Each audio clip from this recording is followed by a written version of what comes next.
बाक्सानि निमुवानि बापुजि गोजौ फरायसालियाव बर' थुनलाइ आफादनि 70थि जोनोम सान गबर्धना गुदि बर' थुनलाइ आफादनि खुंगा 18थि बोसोरारि जथुम्मा आरो गबर्धना दखरा एबसुनि खुंगा 25थि बोसोरारि जथुम्माखौ जथायै खुंफुंदों। हाबाफारिखौनो गबर्धना गुदि बर' थुनलाइ आफाद आरो गबर्धना दखरा एबसु जथायै दिनैनिफ्राय जागायनानै गाबोनसिम 15 आरो 16 नभेम्बर खालारखालि साननैनि हाबाफारिजों खुंफुंगोन। दिनै गिबि सानाव माखासे नब्लां बेखेवनाय लांगोना बेखेवनाय बायदि हाबाफारिखौ लानाय जादों। बेबायदिनो फरायसाफोरनि थुनलाइयारि आयदा गेलेनाय बादायलायनाय हाबाफारिफोराबो जागायो। गबर्धना बर' थुनलाइ आफादनि 18थि बोसोरारि जथुम्मा आरो गबर्धना दुलाराय बर' फरायसा आफादनि 25थि जथुम्मानि रायदाव आफादनि मासिगिरि जानानै गिबियावनो आङो नोंथांमोननि चेनेलखौ खुलुमनाय आरो बावहरनाय जाबाय।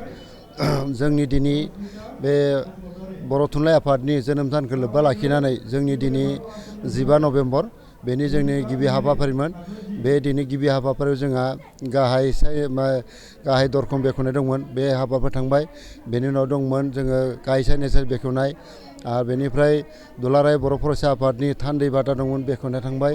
बेनि उनाव जामुंसालि दंमोन, बेबो जोंनि दिनै गिबि सेथि साननि हाबाफारिनि बेखेवनायमोन, बे थांजोब्बाय। बेनिफ्राय जोंनि दिनैनि बे गबर्धना गुदि बर' थुनलाइ आफादनि 18थि बोसोरारि जथुम्मा आरो गबर्धना दखरा दुलाराय बर' फरायसा आफादनि 25थि जथुम्माखौ खुंनायाव जिहेतुके जोंहा संगठनफ्रा फैसा रां थाखानि आंखाल जायो नालाय, जोङो गामि गामि हाबनानै फोरोंगिरिफोरनिफ्राय जि अनसुंथाइ बिदोंमोन, बे अनसुंथाइ बिनो थांनायाव मानसिफ्रा जोंखौ गोबाङैनो हेफाजाब होदों। जायफोरनाव जोङो आर'ज गाबदों बिथांमोनानो जोंखौ जेबो अजद होआलासिनो आफादनि संगठननि खाथि माने हायाब्लाबो एसेब्लाबो जोंखौ हरनानै जोंखौ दिनैनि बे जि जोनोम खुंनायनि हाबाफारि बेयाव जोंखौ जोबोरैनो हेफाजाब होदों। बेनि थाखाय आङो गासै जोंनि फोरोंगिरि आरो हालामनि थानाय रायजो राजा मेलेमजिबि बिथांमोननि आङो आंनि गोसो सिंनिफ्राय रायदाव आफादनि मासिगिरि जानानै आंनिफ्राय मान बावनाय जासिहरदों गोजाननिफ्रायबो। गिबि सान हिसाबै जोङो दिनै गिबि सान हिसाबै जोंहा दिनै माबा दङ, जोंनि थान्दै मेल जथुम दङ।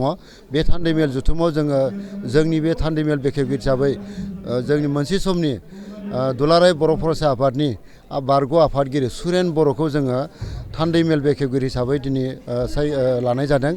बिथाङा जोंनो दिनै 3 बाजियाव जोंनो हेफाजाब होगोन। जोङो 3 बाजिनिफ्राय थान्दै मेलखौ बेखेवनाय आरो थान्दै मेल जनायनि हाबाफारिखौ थिरांथा खालामनाय जादों। सानबेसेनि हाबाफारि होनदों? बे जोंनिया साननैनि हाबाफारि 15 आरो 16।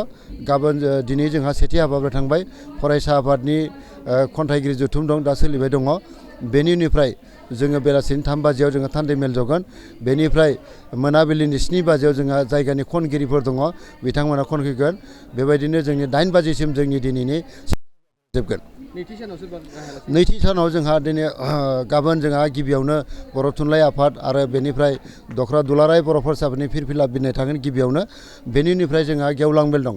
गेवलां मेलाव जोङो दुलाराय बर' फरायसा आफादनि लेङाइ बुंथिगिरि बिबारि बिथांखौ गाहाय आलासि आरो बेनिफ्राय मोनसे समनि बरपेटा जिल्लानि बोखावजायै बरपेटा जिल्लानि गाहाय नेहाथारि जवाहरलाल गयारिखौ जोङो बुंथिगिरि आलासि हिसाबै जोङो गेवलां मेलनि थाखाय थांखिनाय जादों। बेनिफ्राय गेवलां मेल बेखेवगिरि हिसाबै मथनगुरि समस्तिनि गौतम दास बिथांखौ जोङो बेखेवगिरि हिसाबै जादों। बे रायजो राजाफोरनि सायाव जों हांख्रायदों जोंनि मेलखौ जाफुंसार होनांगौ। थुनलाइया थांना थाथों, फरायसा आफादफ्रा थांना थाथों, बे मेसेजै जोङो लैहोर लैहोर जोङो हारिनि जानानै बाहागो लाफैनो खावलायदों। आरो बे लेखायै रायजोफ्रा जोङो बुंनाय हिसाबै जोङो निस्सय गाबोन नैथि हाबाफारियाव जोङो रायजोनिफ्राय मोनसे बे हेफाजाब होनायखौ जोङो मोनगोन होननानै मिजिंथिदों। साननैनि हाबाफारिजों गबर्धना दखरा दुलाराय बर' फरायसा आफादनि 25थि बोसोरसाला जथुम्मा लोगोसे गबर्धना गुदि बर' थुनलाइ आफादनि 18थि बोसोरसाला जथुम्मा, बे जों मोननैबो जथायै बापुजि गोजौ फरायसालिनि बे नब्लाङाव साननैनि हाबाफारिजों खुंफुंनो थाखाय लाहार फाहार खालामनाय जादों। दिनै गिबि हाबाफारिया जोंहा जानानै थांबाय। दायो जोङो फरायसाफोरनि थाखाय खन्थाइ आवरायनाय हाबाफारि लोगोसे थुनलाइयारि गोबां आयदाफोरखौ जों सोसननानै होनाय जादों।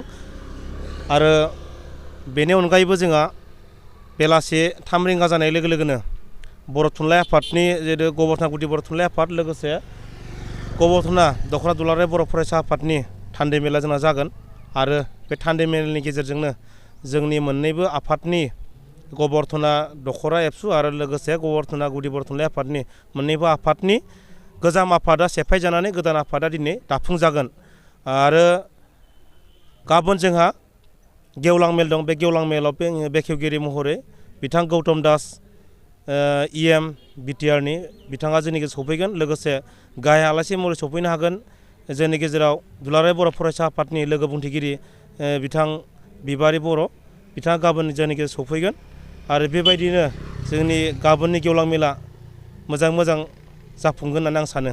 दिनैनि फुंनिफ्राय हाबाफारि मा हाबाफारि जागोन? जोङो दिनै फुङावनो गोबां हाबाफारि मावफुंबाय, जेरै गाहाय सायनासालि बेखेवनाय, थान्दै बादा बेखेवनाय, लोगोसे गोबां हाबाफारिखौ जोङो दिनै बेखेवखांजोब्बाय आरो बेखेवखांनायनि गेजेरजों जोङो माखासे हाबाफारिखौ मावफुंखांनायनि उनाव दायो जों खन्थाइ आवरायनाय बादायलायनायफोर सोलिगासिनो दं आरो दसे उनावनो जोंनिया 3थासो बेलासिनि 3 रिंगासो जानाय लोगो लोगोनो थान्दै मेला जागोन आरो थान्दै मेलनि गेजेरजों जोंना गोजाम बिबाना सेफायजानानै गोदान बिबानगिरिफ्रा दिनैनो दाफुंजागोन। मोनाबिलि समाव हारिमु बादायलायनायफोर दं। हारिमु बादायलायनायखौ जों दिनै लानाय जायाखै।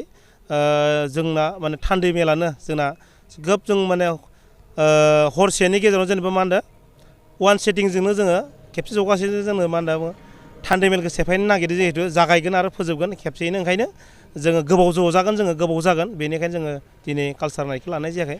स' बेनिखायनो बयखौबो आसा खालामदों जोंनि हाबाफारियाव गबरधना हालामनि गासै रायजो राजा बिथांमोना लैहोर लैहोर फैनानै गबरधना गुदि बर' थुनलाइ आफादनि बोसोरसेला जथुम्मा आरो गबरधना दख'रा दुलाराय बर' फरायसा आफादनि बोसोरसेला जथुम्मानि गेवलां मेलाव साखाफारा जानानै जाहाथे बयबो जोंखौ हेल्प होफैयो, मदद होयो, बिनि थाखाय जोङो दख'रा आफादनि गुरै खावलायबाय। गोजोन्थों।